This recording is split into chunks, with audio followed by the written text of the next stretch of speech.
Brought you by Meghdoot herbal. Meghdoot Satritha shampoo ये hair fall को कम करे, डैंड्रफ को रोके और दे आपके बालों को भरपूर मजबूती। मेघदूत सतरीठा शैम्पू। अब आप देखिए हरियाणा में कितना भेदभाव है। एक दो आरक्षण एक साथ लागू हुए, एसबीसी और ईबीसी।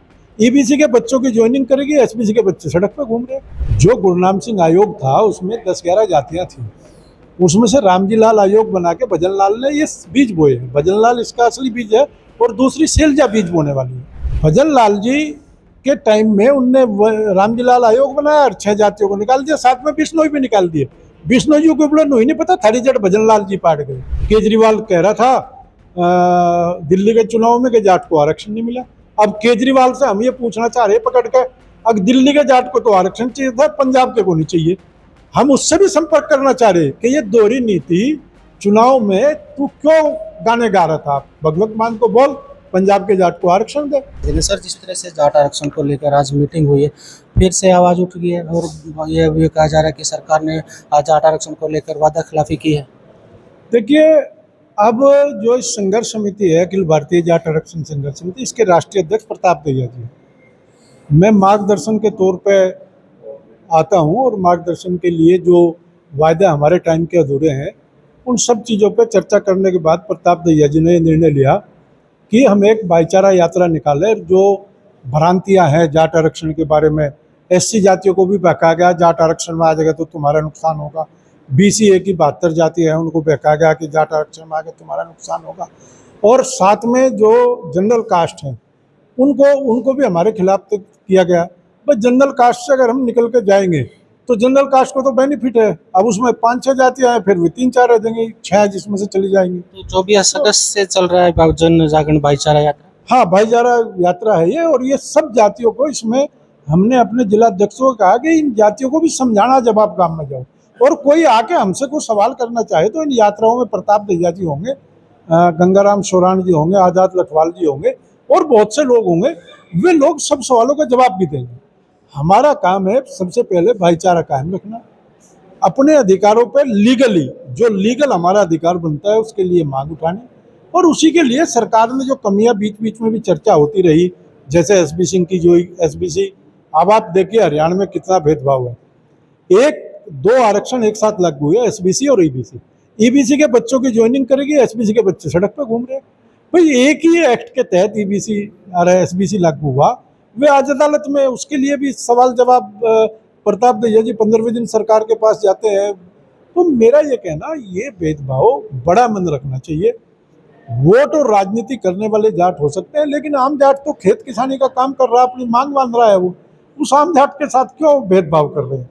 तो सरकार को बड़े मन रखने चाहिए। बड़ा काम जो प्रधानमंत्री ने किया था 26 मार्च 2015 को, उसी तरह के वादे करके और काम किया उन्होंने। 2019 में एक्ट भी बदल दिया, जो एनसीबीसी एक्ट था वो वादे के अनुसार उन्होंने बदला, लेकिन 2019 के बाद आज तक तो ये सब चीज़ें, चाहे किसान आंदोलन आया, चाहे कुछ ही आया, चाहे ये बात हुई भाई जाट अगर मीटिंग करेंगे तो दूसरी जातियों में प्रभाव जाएगा, हम लोग ये चाहते हैं कि भाईचारा बना रहे, आरक्षण तो मिल ही जाएगा।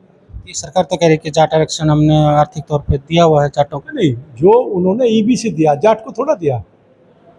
जो गुरनाम सिंह आयोग था उसमें 10-11 जातियां थी, उसमें से रामजी लाल आयोग बना के भजन लाल ने ये बीज बोए। भजन लाल इसका असली बीज है और दूसरी शैलजा बीज बोने वाली है। भजन लाल जी के टाइम में उनने रामजी लाल आयोग बनाया और 6 जातियों को निकाल दिया, साथ में बिश्नोई भी निकाल दिए। बिश्नोई को बोले नहीं पता, थारी जड़ भजन लाल जी पाट गए। और दूसरी बात जो है, शैलजा जी 2012 से और 14 तक सामाजिक न्याय मंत्री थी, और सामाजिक न्याय मंत्री के अंडर में आयोग आता है। उसकी रिपोर्ट अगर चली जाती ठीक तो ये तो सुप्रीम कोर्ट में भी आरक्षण नहीं कैंसिल होना था। तो मेरा ये कहना, राजनीति अलग चीज है और आम जनता की अलग चीज है। ये क्रीमी लेयर बेस्ड आरक्षण है ओबीसी को।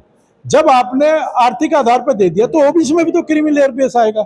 कोई भी यादव 8 लाख से ज्यादा आमदनी वाला आरक्षण में नहीं है, कोई भी सैनी 8 लाख से ज्यादा वाला आरक्षण में नहीं, कोई भी गुर्जर 8 लाख से ज्यादा है, कोई भी जाट भी अगर उसमें कर देंगे, सिख जाट को कर देंगे, मुस्लिम जाट को कर देंगे, बिश्नोई को कर देंगे, एक वर्ग तैयार है।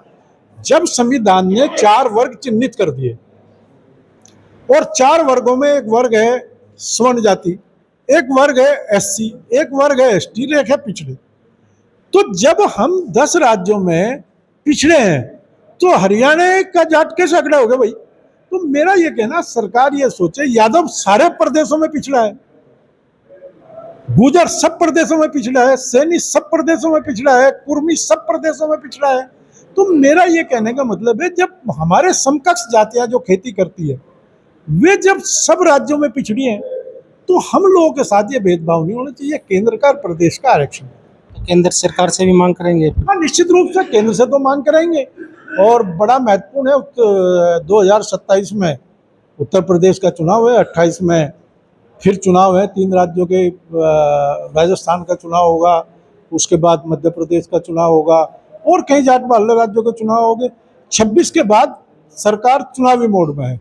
हरियाणा के चुनाव केवल 29 में और 29 के लास्ट में होंगे। पंजाब का चुनाव जल्दी आने वाला। केजरीवाल कह रहा था दिल्ली के चुनाव में कि जाट को आरक्षण नहीं मिला। अब केजरीवाल से हम ये पूछना चाह रहे पकड़ के, अब दिल्ली के जाट को तो आरक्षण चाहिए था, पंजाब के को नहीं चाहिए। हम उससे भी संपर्क करना चाह रहे कि ये दोहरी नीति चुनाव में तू क्यों गाने गा रहा था? भगवत मान को बोल, पंजाब के जाट को आरक्षण दे। पंजाब के काम्बो को आरक्षण है, पंजाब के सैनी को आरक्षण है, पंजाब की दूसरी जातियों को जो खेती है उनको सबको आरक्षण है। तो ये जायज मांग है, कोई दंगा फिसाद भावनात्मक रूप से लोगों को एक दूसरे को खिलाफ करना हमारा उद्देश्य नहीं है। ये सब पढ़े लिखे समझदार कौम है और गांव में शांतिपूर्ण चलेगा?